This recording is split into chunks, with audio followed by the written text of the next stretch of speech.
What's going on, everybody? It's your boy Zoe with No Days Off DFS here to bring that NBA slate breakdown for the big 11 game slate we got on today.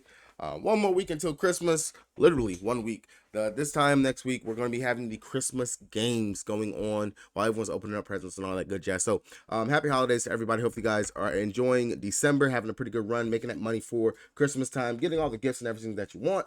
Yeah, if you guys are new here, make sure you guys hit the subscribe button so you don't miss any of the content I'm putting out over here on the channel, and drop a like on the video if it helps you guys win some money in any way, shape, or form. If you're looking for my player pool, my core, prop plays, all that stuff is posted in the link down in the description below on the Dub Club. I already posted the props for today. I posted a list early this morning since I was up at work, was able to get out a pretty short list of a couple of plays that I was on for the earlier before stuff got bumped and everything of the sort. So hopefully if you guys are subscribed, you were able to check that out.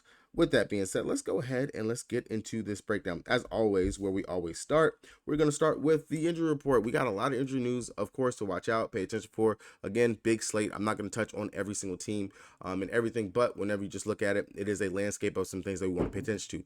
Gonna hit on some key topics and things that we want to look at. Tyrese Halliburton, Miles Turner, we're gonna really want to make sure that they're gonna be in for this game. Right now it's looking like they should be playing. If they're gonna be out, then that's gonna change the course of this game, but right now it's a really close spread, 4-point spread at the moment, so I would lean more towards the fact that Hallie and Turner are going to play.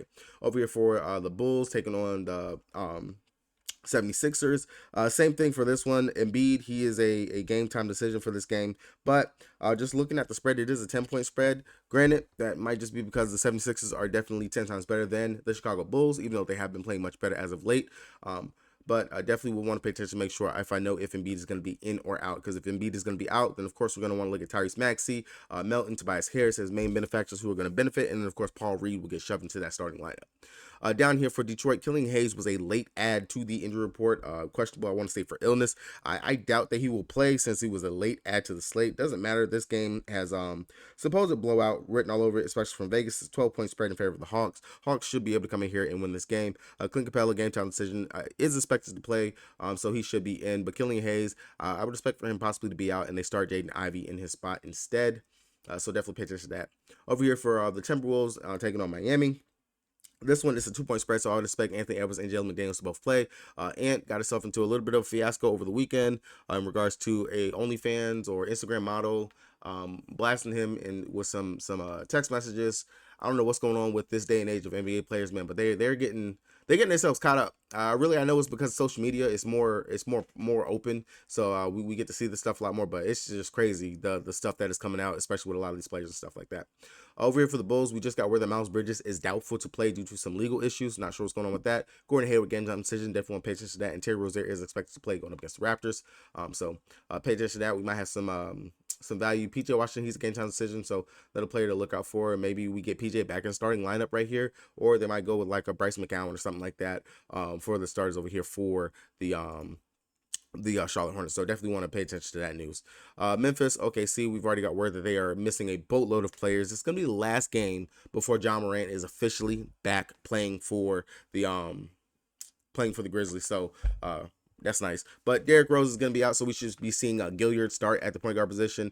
Desmond Bane is good to go. They are going to be starting Tillman at the center position. A pretty good spot for Tillman, especially the value that you can get for him. He's under 5K. We know centers are going up against the Thunder. They've rebounded very well. They've had some pretty great games. So some value that we can get over here from the Memphis side on today's slate. Over here for Dallas, taking on Denver Nuggets. Luka, he's going to be expected to play. They got him as a game time decision, but he's good to go. Jamal Murray should be playing. Aaron Gordon is good to go. KCP, definitely one I want to pay attention to, whether or not he's going to be in or out. His defense definitely has been needed over the last couple games, but definitely something to pay attention to. Over here for the Utah Jazz, we already got word that Clarkson, Keontae George, George Stevens are going to be out. Laurie Larkin, he's going to be in. John Collins, game time decision. Definitely want to know if he's going to be in or out, because then we'll see Fanchakio or something like that inside the starting lineup over there for them. Washington, they are on the back end of the back-to-back. They played last night. Actually kept the game very close going up against the Suns. But Gallo, biggest thing for them, he's going to be out. They are resting him on the second leg of back-to-back. And then over here for the Kings, De'Aaron Fox, he did participate in shoot-around, so I do expect for him to play. For participate in shoot-around, so he should be back. Possible, I'm not going to lie, this game has blowout written all over it, especially with the way that the Kings playing at home, they can play, get up and down the court, as long as they're making the shots, it should be an easy day. Washington, not really one of those top-tier teams, but they've looked much better as of late, definitely playing more together as a unit. would be surprised if they kept this close, but I definitely do kind of see a blowout written right there. Over here for LA, same old with LeBron James, Anthony Davis being game time decisions. This is going up against New York Knickerbockers, which are actually a pretty decent team. LeBron, he played last game. AD, he sat out. AD, I would expect for him to be back today. Haven't seen anything concrete on that, but they've always been tagged with game time decision tags. Kim Reddish, really haven't seen any word on him, so definitely something to pay attention to. D'Lo, he should be good to go and play. And of course, it's going to be another game without them, without having Mitchell Robinson. So rebounding upside there for Julius Randle, LeBron James, and Anthony Davis if you're looking for that for a prop perspective for something to go to. All right. Hand over to DraftKings decided to play the most on the site that we are waiting to get that takedown. And I'm going to say that every single slate until we get that takedown for the season over here. Now, it's a big slate like I always do, especially on these big slates. I'm not going to go game by game.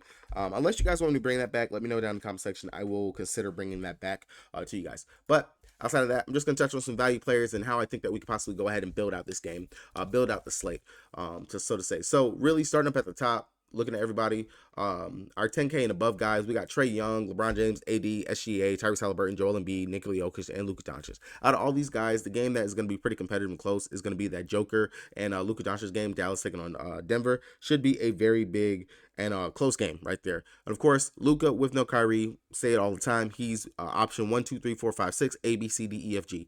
He is going to have all the usage, everything, and we've seen it. He's been dominating over his last several games, going out here with 76, 68, 69. You get the picture right there for Luka. Kind of, if you could fit him, no brainer in regards to going ahead and playing him. Now, I myself, I'm looking at it. Definitely do not mind going to Luka here. Don't mind coming down to the Joker, especially for the fact that we have an Embiid questionable game time decision type thing right here. Possible to not play.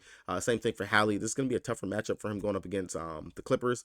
Definitely think that he's come down to earth since that in-season tournament. Definitely looking forward to a possible bounce back spot. And then, of course, SGA, he just finds a way to always get there.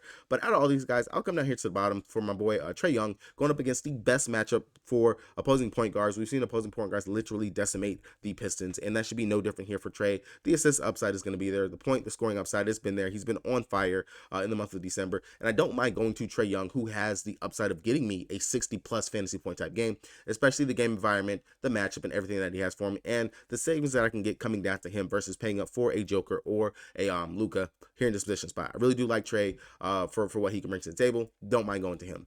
Now, outside of that, of course, like I said, you can definitely look at Luka, look at everyone else here that is priced up. But for me currently right now, it's going to be Trae Young. It's going to be my main stud that I do want to build my lines around. I understand 12-point spread, but how are they going to get there for that 12-point spread? Who has the usage? Who has the ball in their hands? Who dominates everything? That's going to be Trae in this matchup. So really do like that for him here. Now, looking at the value, coming over to the other side, we already know that Jalen Duren, he's been decimated with injuries this season, but Bagley, he should go ahead and get the start. And last start, went out there 22 minutes going up against the Milwaukee Bucks, 28.25 fantasy points. Pretty good. Now, the only thing that worries me with Marvin Bagley, which I do really like him here in this position spot, James Wiseman has looked pretty good in his last 2 games.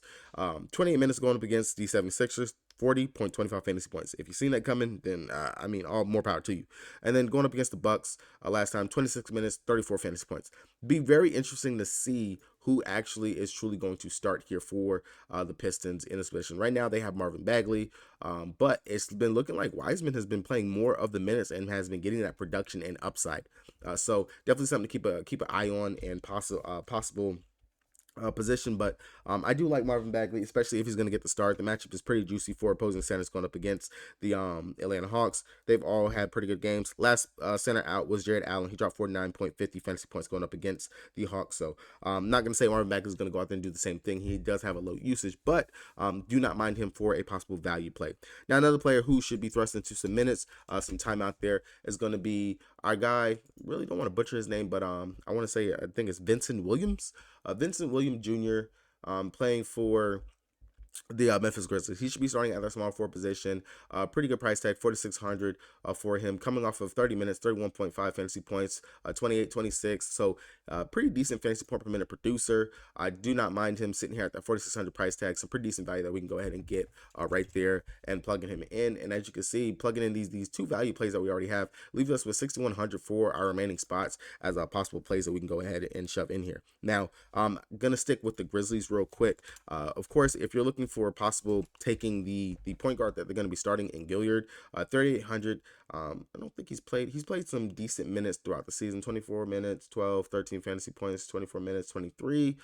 This game against Utah, 34 minutes, 34 fantasy points. So he can definitely get there. Not a bad matchup going up against the Thunder. They do give some pretty decent numbers to opposing point guards playing. So I definitely can see the upside and possibility of going with him right here. And then, like I said earlier, if you want to go to him, Xavier Tillman sitting at that 4,800 price tag. Opposing centers, they have done very well going up against the Thunder. And we do remember when he was starting to the beginning of the season, 34 minutes, he was out there. Pretty good fantasy point per minute producer when he was out there. Do not mind going to Tillman as a value play. Outside of Bagley, if you want to move off of Bagley, go with Tillman instead.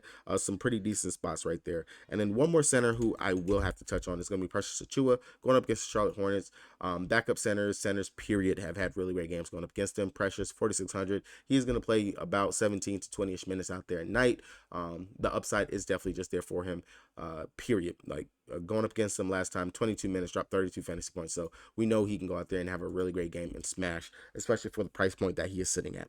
So yeah, that's going to be the value plays that I'm looking at, that I'm interested on for today. Like I said, my main guy that I want to build around is going to be Trae Young. Right there is going to be the main guy that I'm going to want to focus on. Now, outside of Trae, outside of these 10K plus guys, if you want to come down here, look at a guy like possible Donovan Mitchell sitting at the 9.9 price tag. Of course, there's no Darius Garland. Dropped 54.75 fantasy points in the last game going against the Atlanta Hawks. Playing against Houston, who are pretty decent on the defensive side. He is going to draw that Dylan Brooks defense. We know Dylan can get himself in foul trouble, but I will say a decent spot to go ahead and still ride with Donovan Mitchell. Now, someone who I think we can possibly look at who might be lower on the spectrum scale is going to be our guy Paul George, coming home, going to Indiana where he played, started out his career, bounced back last game, 31 minutes, dropped 45 fantasy points. Kawhi Leonard has been a beast on a tear, but maybe we could see Paul George playing back in front of those Indy fans have a superstar game on the slate, sitting at 8,100. I love that price tag for him. Really do not mind going to him here in this position spot as a possible play that we can definitely go to. So yeah, that's gonna be the plays and everything that I'm gonna be on for today. Hopefully you guys were able to get a little something out of it, and you guys were able to enjoy the breakdown. Yeah, I just changed the actual screenshot picture that was for today. Don't worry about it. It is the correct slate. It is the 18th of December. It's gonna be the one. Real quick, gonna give you guys a prop play that I am on for today. Two players that I'm on. First one is going to be from that Denver Nuggets game. I really do like Aaron Gordon today, 29 fantasy points. Looking at his game logs, of course, he is 3 out of last 5 in regards to going over this, but the matchup itself, opposing power forwards have done pretty well going up against Dallas over the last several games. We're coming off of Jeremy Grant dropping 35, Karl-Anthony Towns 45, LeBron James 64.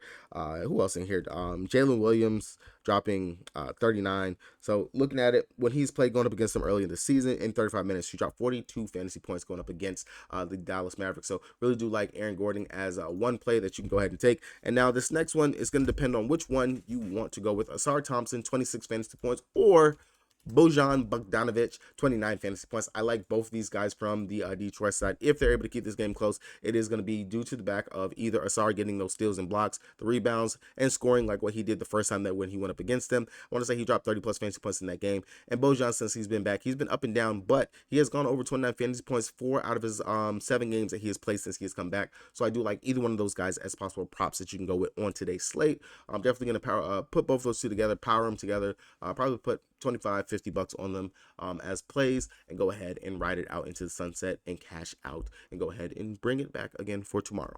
All right, guys, that's going to be it for me. Hopefully you guys got a little something from it. If you guys are looking for more content and stuff, check the link down in the description below. Hopefully you guys cash out. Peace.